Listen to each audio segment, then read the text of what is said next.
welcome to Talking Comics Issue 9. I'm back with Rich. Hi guys, how you doing?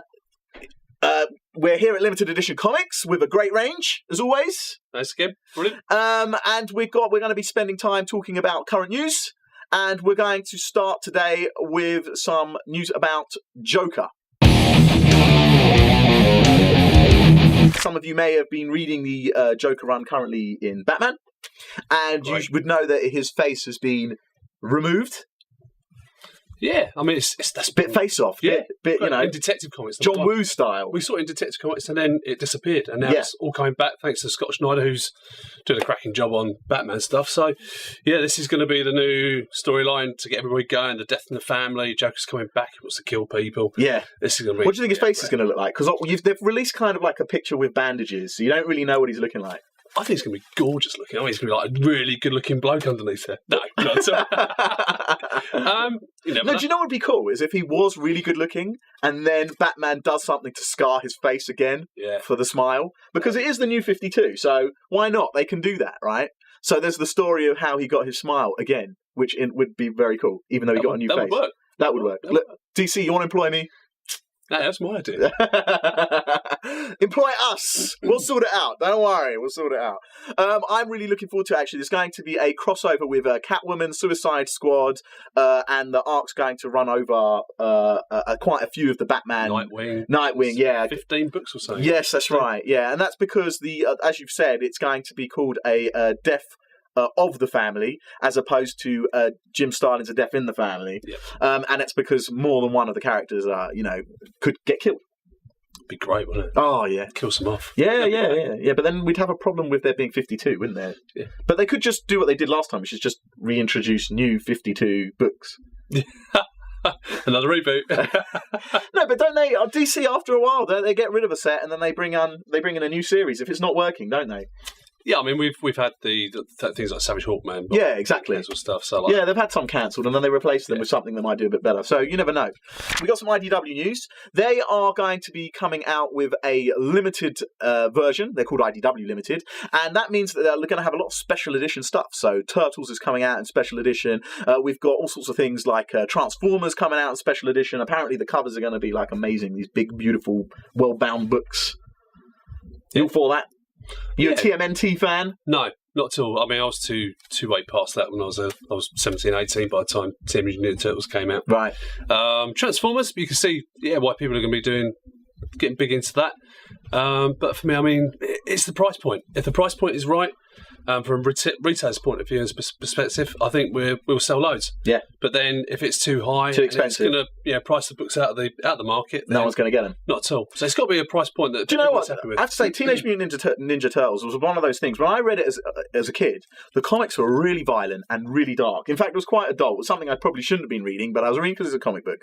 And then the cartoon came out, and it kind of just like destroyed the comic book in some way because it was like really kiddie. And it took everywhere by storm, and they suddenly became not these violent turtles, but these kind of like happy-go-lucky guys. And they made $1 million out of it. Oh yeah, and then the movies came out as well, which made them also to be. Okay. Movies okay. All right. Anything I watched Turtles, I think the movies are probably. It's one of those things in Christmas, isn't it, where it's on the TV and you just leave it on. It's on. Yeah, it's on. Leave it on. Leave it on. Yeah. And then you flick off when it gets to certain bits. They're called rubbish. Daredevil's End of Days. We're missing some comics. So this is Daredevil End of Days. It's come out here, and we seem to be missing some variant issues. I don't know what's going on. Well, we don't seem to be missing the variant issues. They weren't shipped to UK shops. We've got them. We've got the variant issues here at Ltd Edition Comix, but most of the people didn't get it because we flew them in. Exactly. This is how important Rich finds getting those comics to his people. There's a demand for them. Therefore, we have to find a way. Where there's a will, there's a way. That's it. I mean, It doesn't cost a lot to ship these things an extra £1, so might as well get them in. Needed to be done. Yeah, but look, it's a great book as well. I mean, Daredevil. I mean, who could really miss out on this stuff? I mean, the cover looks incredible. And do you think that's going to be the start to the end, if you like, of the main Daredevil run and the reboot Marvel Now kind of thing? Oh, Marvel has said they're not going to cancel Daredevil, not going to reboot it. Reboot. Inverted commas, yeah. Yeah. I can't see him doing it. I mean, Mark Waid's having such a great time on it. And it's one of the biggest selling superheroes. And this is a limited series. It's only 1 to 8, so yeah. I mean, we don't know. Daredevil is definitely. I mean, I don't want to go on to too much Marvel Now. I mean, we've done a Marvel Now special. You can go and check it out. But in effect, there seems to be this thing with Daredevil, which I said I was going to talk about in the last episode, I never did, which was that he doesn't seem to be getting rebooted, which means he's not going to be part of the Marvel Now universe, which I find quite strange, especially as we've got a limited series going on, which will probably be very successful, and Mark Waid's run, which has been and is very successful. Still selling really strong. Yeah, it is. And I find it strange that they're not going to find a way to get him into the Marvel Now. They might do.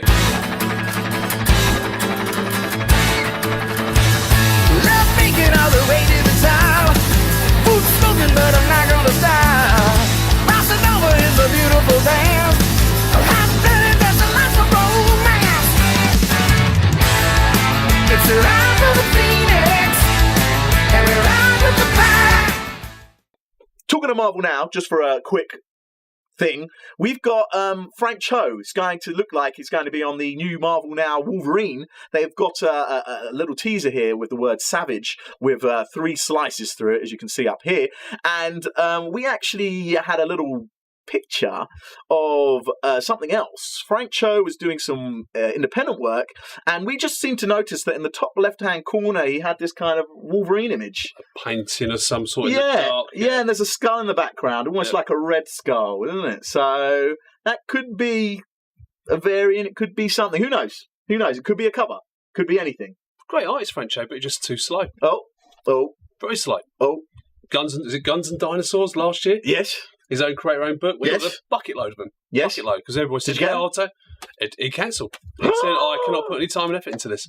Unless he was working on Wolverine. Well, maybe he was. Yeah. Maybe he's actually spent the last 6 months working on Wolverine so that he's not too slow. How do you know?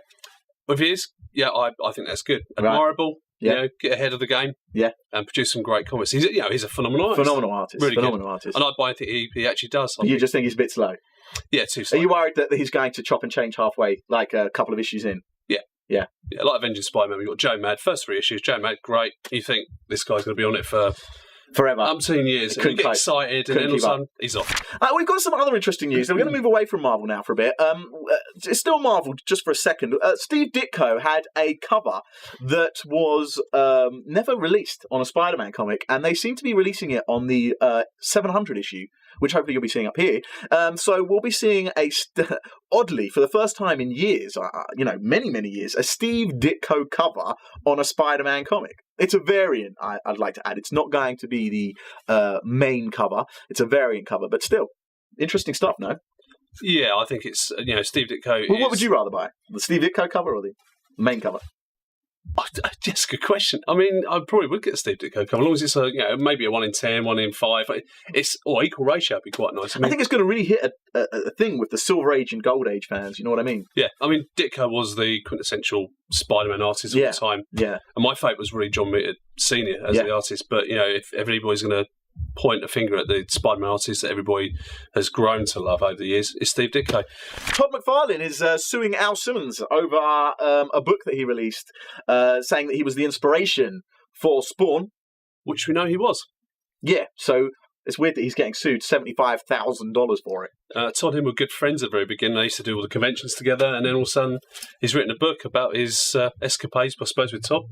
Go around the country and selling Spawn and selling his own name as Spawn. Yeah. And even Todd acknowledges that Al Simmons, his mate, was the inspiration behind it. So, well, not anymore by the looks of things. Yeah, sad. But sad. As friendships can damage businesses, can't they? Yes. So watch it. Threats. I'm already getting threats. Why does this happen to me? Zach first, now me. Zach first, exactly. Thanks so much for taking time again this week. Thank you very much. Letting us know what's going on as well in the shop and on the show. And we hope to see you again soon in a couple of weeks. Will do, absolutely. Yeah. And I'd just like to say, shout out all the guys that have been saying they've been watching the show at the conventions that we've been going to and saying how cool it is. So keep watching it. We're enjoying it. Yeah, great. Thanks to you guys as well, and we keep with us because it's going to be a good ride. Oh, before we go, we have to talk about one last thing. Chris Claremont is going to be in the shop Monday. But these guys are not going to meet him, are they? You're going to miss it. That's it. Unless you see the show Sunday, because it comes out Sunday. It'll come out Sunday. So you see it Sunday, and you get down here on the Monday night.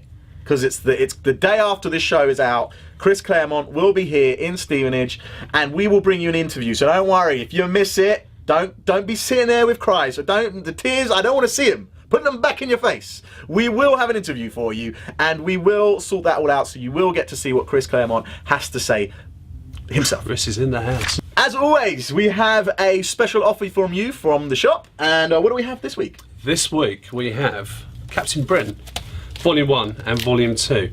Now these are, where we're looking at $40 books. One is written by Chris Claremont and art by Herb Trimp. The other one is written by Alan Moore. These books are absolutely fantastic, a must for any Captain Britain fan. Right. And they are $40, £20 each.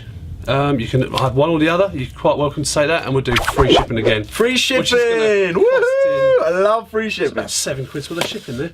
Yes, free shipping and £20 each. Can't say better than that. And obviously we're doing this because Chris Claremont's coming to the shop. Woohoo! So if you get a chance, buy it, come down, get it signed. Or if they come down and they quote Talk Comics, yeah, that they saw it on the show, can they get that special deal if they come personally? Exactly. Right, so come down here and say Talk Comics, and you get to pick up a hardcover, 20 quid, cheap as chips, and you get Chris Claremont to sign it for you. Can't say better than that. Even better still, what about if we got them signed for you if you can't make it to the shop, and we sent them out signed to you? There we are. How's that? Wow. Wow. So how can they let you know that they want it signed? Just when they purchase from us, there's a little contact us box in the website. Go to the contacts page, tell us who you want it signed to, or if you want it personalised, and we'll do that for you, no problem at all. Superb. So Chris Claremont, signed book, sent to you, free shipping. Awesome.